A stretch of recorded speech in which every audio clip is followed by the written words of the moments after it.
Hi everyone, my name is Autumn and today I'm going to share with you some affordable DIY decor items for the holidays using things I found laying around my house, a couple dollar store flips, and I'm going to try some of those trendy DIYs that we've been seeing all over social media, except for the baking soda paint hack. I might try that one later.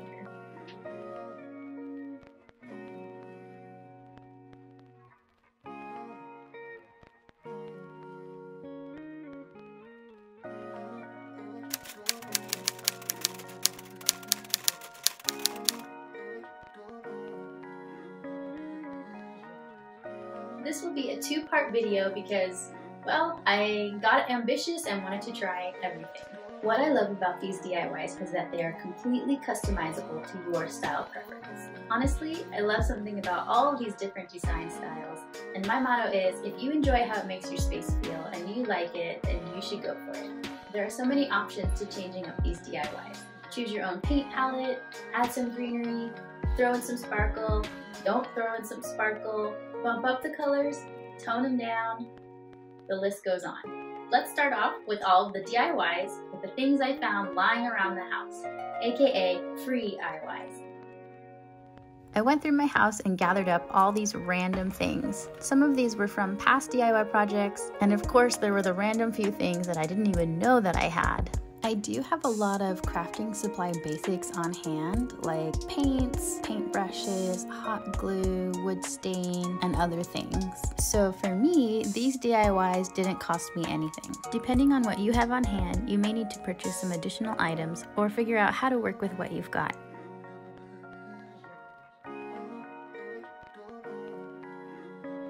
For this DIY, I had this pile of macrame cord trimmings from making the macrame dip dye coasters from my shop. I also found some of these acrylic mirror circles my husband brought home from work. And I grabbed my glue gun.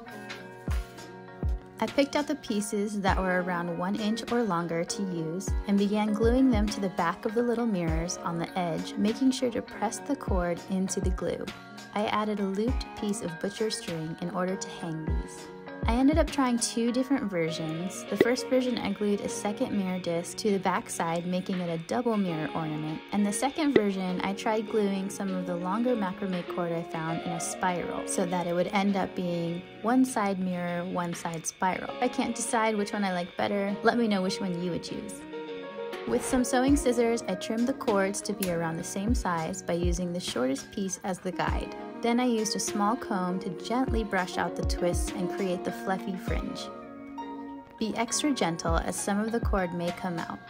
I found that being extra generous with the glue helped with that. One more final trim and these little guys were finished.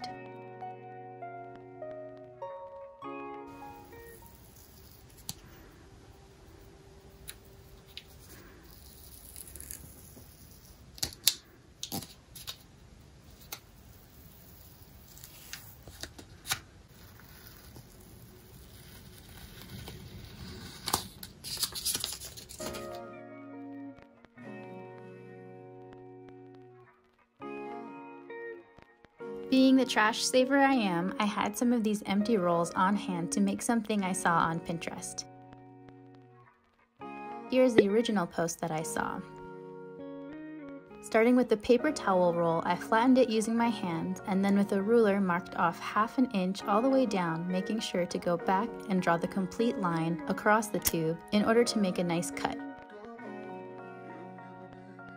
Now, this actually turned out to be a lot more fun, playing with all of the different designs and shapes I could make. So many options.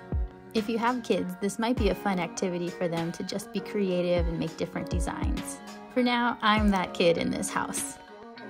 Anyway, once I finally settled on the design I wanted, I came in with the glue gun, making sure to only put glue on the surfaces that touch. Press the pieces together gently without burning your fingers, which I did many times.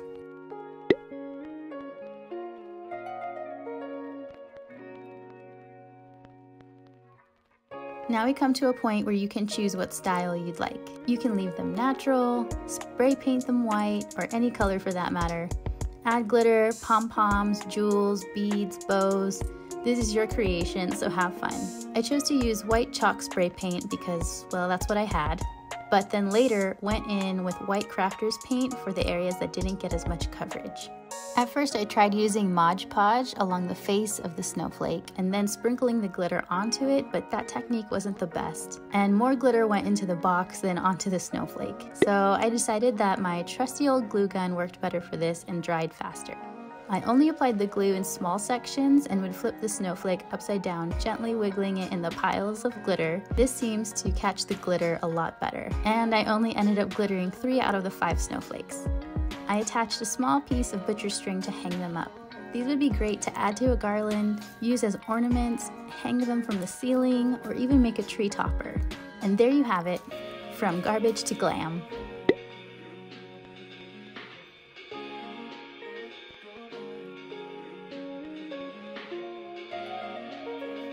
Not sure if you're like me, but I always grab a ton of the paint sample cards when I go to the home improvement stores, so naturally I have a humongous stack of them.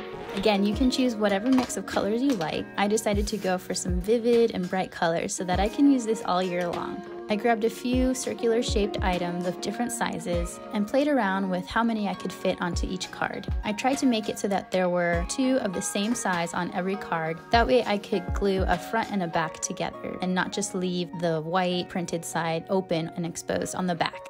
For the first card, I traced out the circles, cut them out, and then tried to use that as a template for the rest of the cards.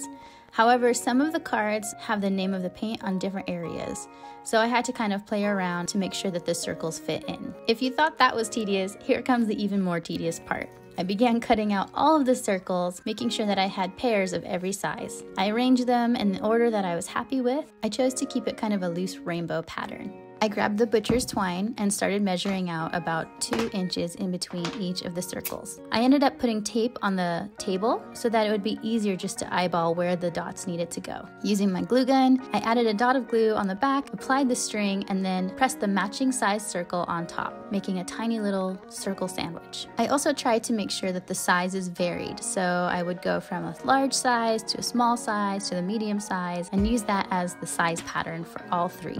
I think these are super nice and just a fun pop of color to add, and I love that I can bring them out any time of the year.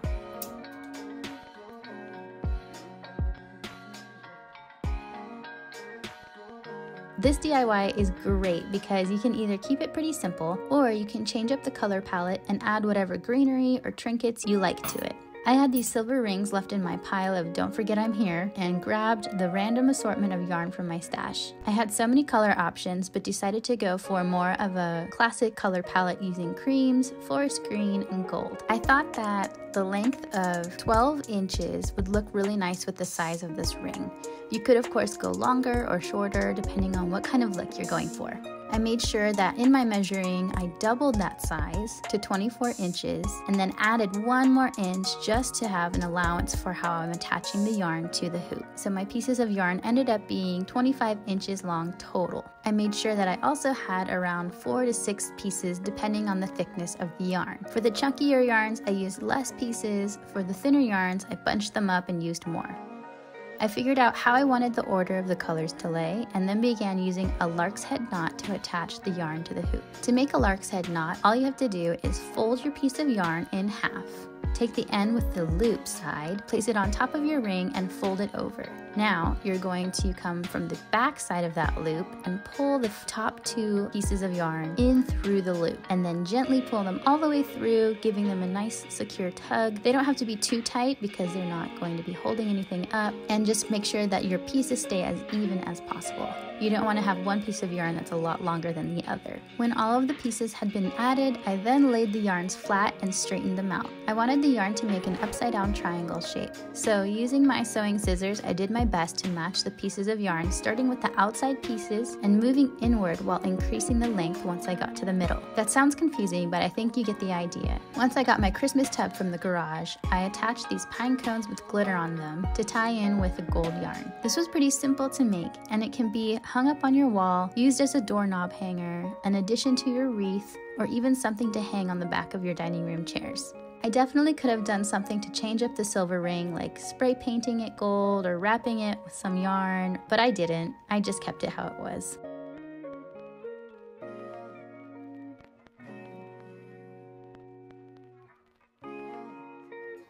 I would have to say that this DIY did not turn out how I had hoped.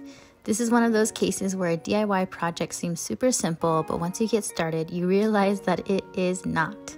I almost didn't want to include it, but I'm a firm believer of learning from our mistakes, especially if you can watch someone else, like me, make them first. I've seen so many content creators taking regular long taper candles and reshaping them, and I wanted to give it a try. The tutorial I watched was from Lone Fox, who is a huge inspiration for me, and the way he explains it is super clear and his candles turn out amazing. I think I just got too impatient or just wasn't paying enough attention to what I was doing. Anyway, check out the link in the description to his video to see what a successful end product looks like.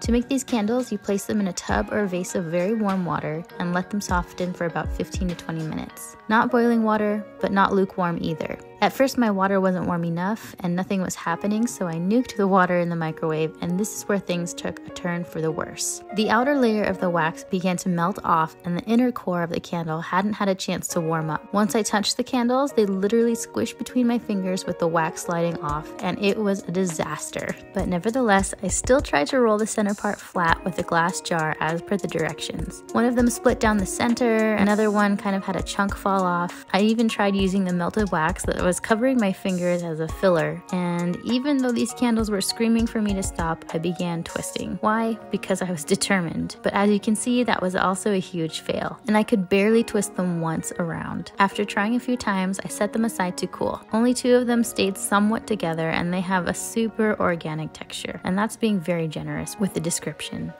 Okay, so this one is a no. It's cracked.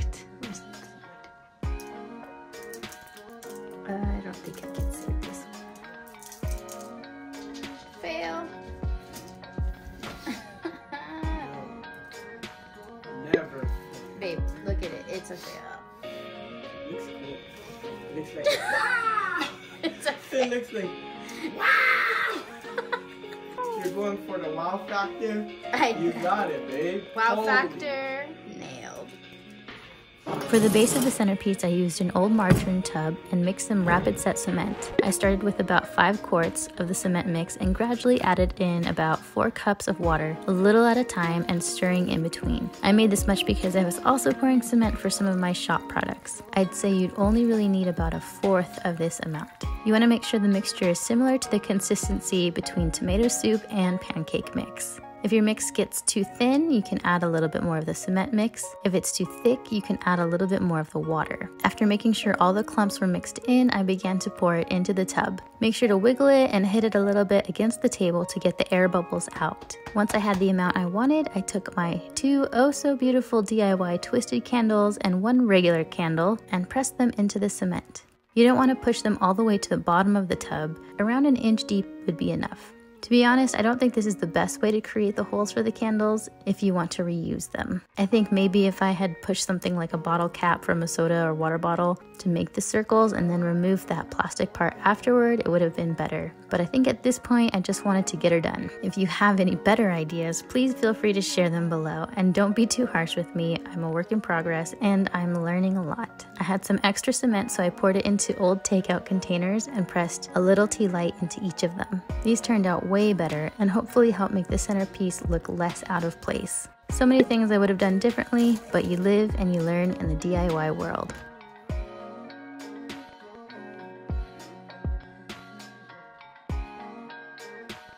Yay for nature and foraging DIY decor! This project was very simple and easy, and there are a lot of options to how you can customize your own style. In my backyard, I gathered a bunch of fallen pine cones, making sure to shake them out and wash them. I gathered my random collection of craft paint and some of those sample-sized paints and chose which colors to use. Here's where you can pick your own colors, leave them natural, or even sprinkle glitter on them, whatever your preference. Taking a small paintbrush, I applied paint to the outer tips of the pine cone and then flipped it over to repeat the same process on the underside. It took me about 2 coats of paint, especially because I wanted a more vibrant, bold look. Also, I tried to pair the darker pine cones with the lighter colors and the lighter pine cones with the darker colors to make them pop a little bit more. I used some spray polyacrylic and clear satin as a top coat. Then with my glue gun, I added little knotted loops of butcher's twine in order to hang them up. These turned out so cute, and I can see them hanging on a mantle, on a tree, as a gift topper, in a basket, or as a garland. These definitely make me smile every time I see them.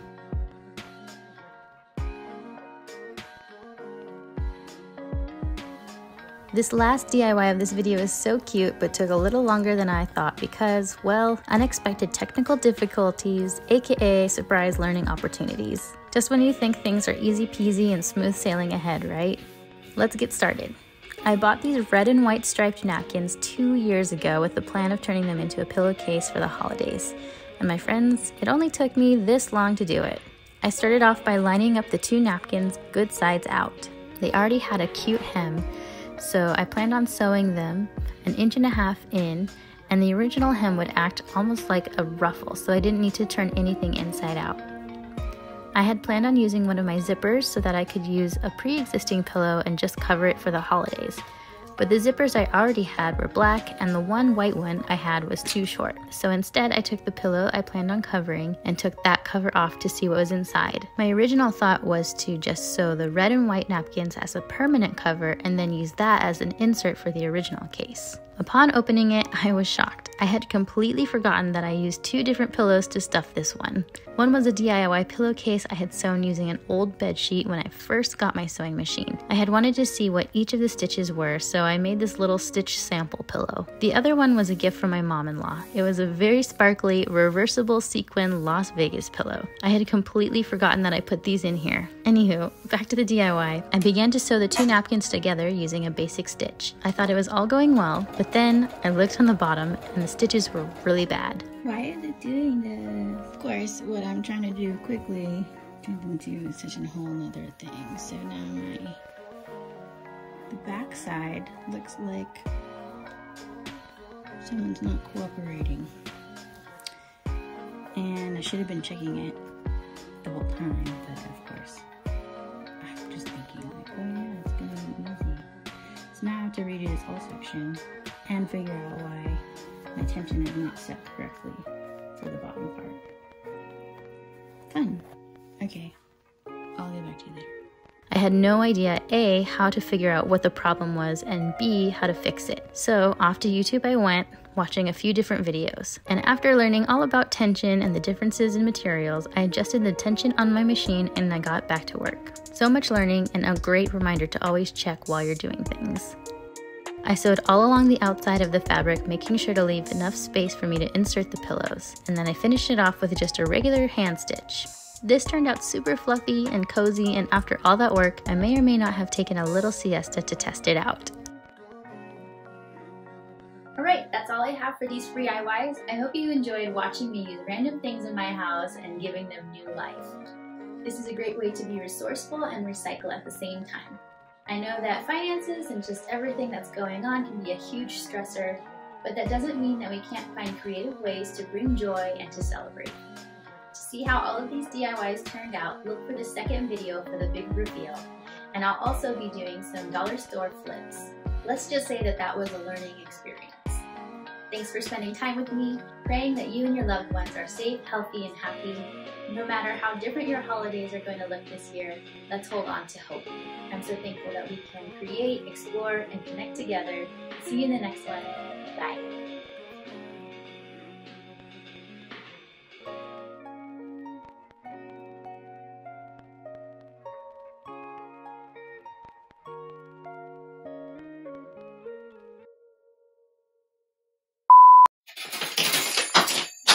See?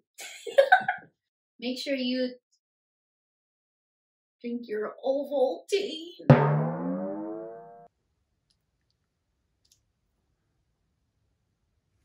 So glamorous, glamorous, glamorous, glamorous, glamorous, glamorous, glamorous. Oh, babe. Yeah. How's it going? Oh, it's time to glue this snowflake together. Oh, God, gotta go together. Oh, gotta glue together. Go have glue good together. Okay, no, go together. Fail. No. Never fail. Babe, look at it. It's a fail. Looks cool. It looks like It's a fail. it looks like Wow! Wow! You're going for the wow factor? You got it, babe. Wow factor nailed. Can you pause this video for me? Okay.